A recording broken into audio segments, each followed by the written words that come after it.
Entre los años de 1995 y 1996, el Ejército Zapatista de Liberación Nacional en San Andrés Acanchel, Chiapas, realizó uno de los ejercicios más democráticos que se tenga memoria en la historia reciente de nuestro país, para construir las propuestas que serían posteriormente el contenido de los acuerdos de San Andrés sobre derechos y cultura indígena. Acuerdos que debían ser convertidos en reformas y adhesiones constitucionales y elevados de esta manera a rango de ley suprema. Después de intensas y difíciles negociaciones, el 16 de febrero del 96 se firmó pues el primer y único acuerdo que se tuvo entre el EZLN y el gobierno federal sobre derechos y cultura indígena.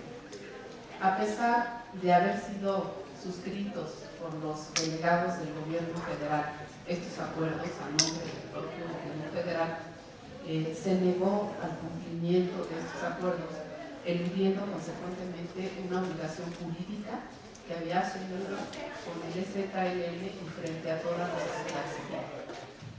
Finalmente, cuando llegó la iniciativa de reforma constitucional al Poder Legislativo, los integrantes de la Cámara de Diputados y Senadores eliminaron gran parte de la propuesta.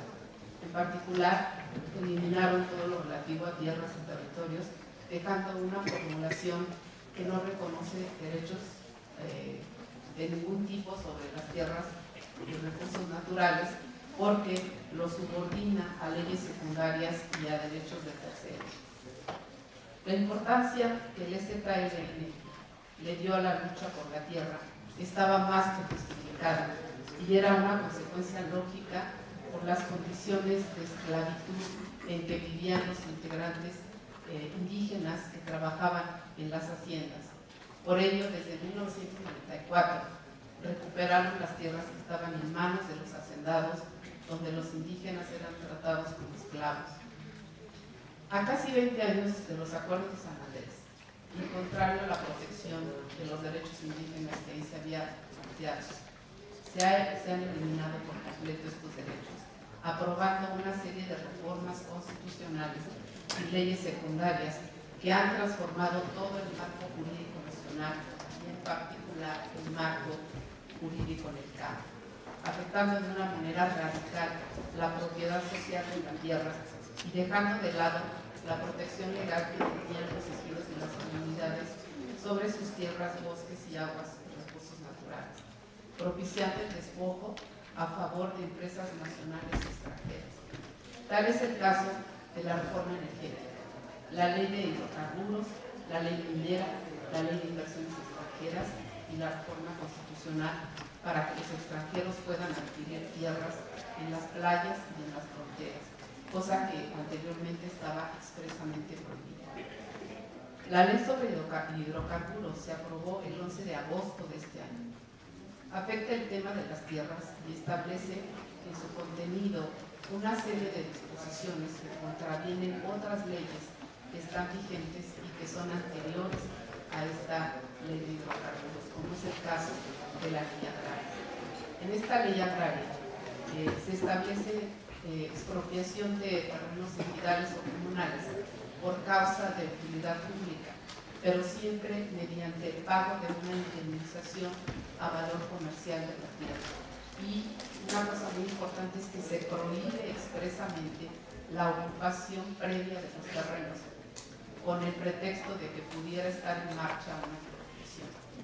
En cambio, en la ley de hidrocarburos se autoriza la ocupación inmediata de los terrenos para la realización de actividades que tengan relación con la industria de hidrocarburos. Estas actividades además tienen preferencia sobre cualquier otro tipo de aprovechamiento del terreno o del subsuelo. Esto significa que la Constitución, que es ley suprema, queda subordinada a una ley secundaria, como es la ley de hidrocarburos, lo que es contrario a toda lógica jurídica y al principio de jerarquía constitucional, y también significa que no se respetarán derechos sobre tierras a las comunidades indígenas reconocidos en la Carta Magna o en tratados internacionales como el Convenio 169 de la OIT. También está la Ley Minera, al amparo de la cual se han otorgado miles de concesiones a empresas nacionales y extranjeras. Las sociedades mercantiles transnacionales han elegido México para desarrollar sus proyectos con las condiciones privilegiadas que el gobierno federal les otorga. En este contexto, el gobierno federal, con el pretexto del desarrollo y del progreso, ha llevado a cabo el otorgamiento masivo de concesiones a sociedades mercantiles para explotación de diversos recursos minerales en las tierras que son propiedad de ejidos y comunidades indígenas, obviamente sin tomar en cuenta la opinión ni las necesidades de los directamente afectados, que son los indígenas y los campesinos. Esta ley señala que las concesiones mineras otorgan el derecho de ocupar los terrenos sobre los cuales se basa la extracción del mineral y van a tener una duración de 50 años. También dice que cuando la concesión se vaya a otorgar en un terreno que sea propiedad de un ejido o una comunidad, el pueblo o comunidad indígena puede también participar en el concurso para que se les desee otorgada la concesión minera, siempre que va a tener preferencia sobre otra empresa minera transnacional, siempre y cuando iguale la propuesta económica de la minera. Entonces, aún siendo propietarios de esos terrenos, ellos, si no igualan la propuesta de la empresa minera, pues no van a tener la concesión y por lo tanto la minera va a ocupar esos terrenos que ellos tendrán que desocupar o vivir con las consecuencias de salud y de destrucción que dejan estas empresas una vez que terminan de sus actividades.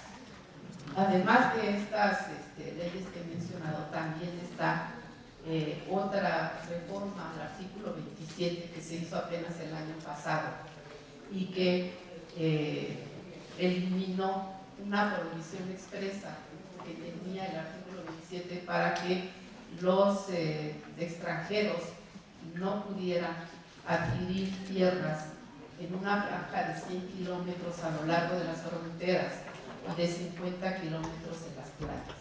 Esta disposición establecía que por ningún motivo un extranjero podía tener el dominio directo sobre esas tierras y aguas. Con esta reforma del año pasado se eliminó esa prohibición y ahora se permite a todos los extranjeros, sean personas físicas o morales, que puedan adquirir tierras y aguas en esta extensión, ya sea para actividades turísticas, comerciales, industriales o de habitación, de cualquier tipo. Como se puede ver, con estas reformas se ha desmantelado totalmente el estado de justicia social pactado como norma fundamental en 1917, propiciando el despojo de tierras y territorios, aguas, bosques y recursos naturales a ejidos y comunidades, pueblos indígenas. Además, debo enfatizar el hecho de que quienes han propuesto estas reformas son individuos que están como diputados, pero que no fueron elegidos por nadie, son de los llamados plurinominales, por lo que no representan a nadie más que a los intereses que sirven.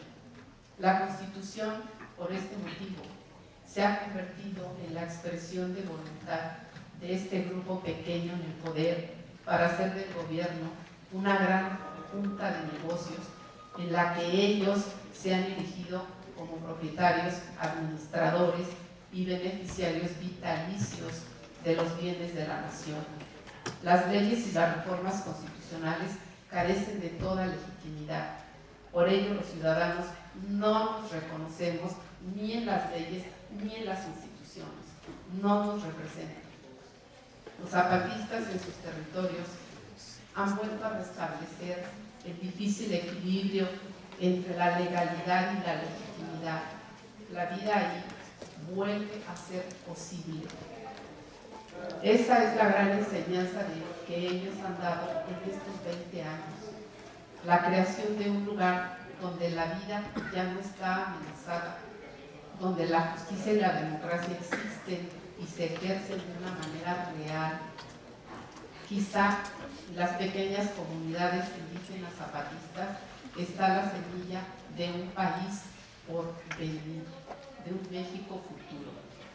Tal vez esas comunidades son para nuestro país, como la parábola bíblica, el grano de mostaza de donde surgirá el reino, es decir, un lugar donde la muerte y la destrucción, la impunidad y la corrupción ya no tienen cabida.